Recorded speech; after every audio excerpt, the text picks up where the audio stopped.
My friend Joan then asked, "I suppose you agree with those who say that a National Socialist is a man of action first and excuses afterward?" He laughed and said coarsely, "And why not?"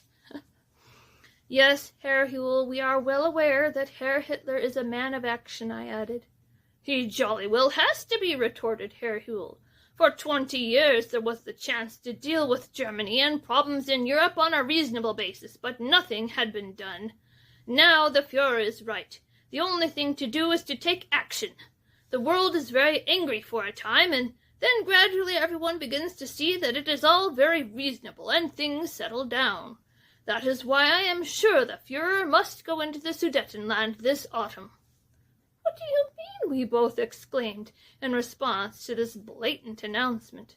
"Well," he said, "just that the world is already angry about Austria, and it might be better to get this Sudetenland affair over in the same year, and then perhaps after 6 months or so we could seriously settle down to being friends and making peace in Europe. There can be no peace until these wrongs are put right, and as you will not help put them right, the Führer must, and it would be better to get all these things over and then have some chance of peace." He was, I think, aware of our surprise at the frank brutality of this announcement, and so trying to recover himself he went on. "Of course it is also true that even if the Führer did not decide to annex the Sudetenland himself, the situation there is becoming so tense that the Sudetenland will come to us if we do not soon go there." "But," said my friend, "is it not true that your party sends Nazis into places like the Sudetenland to stir up agitations and try to cause trouble?" "Far from it," said Herr Huell.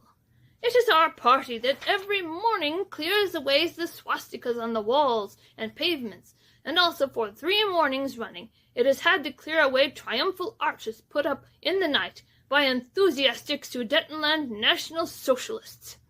We have the Führer's orders to prevent agitation, but we can do nothing against the passionate desire of those who are exiled to come home to the Reich."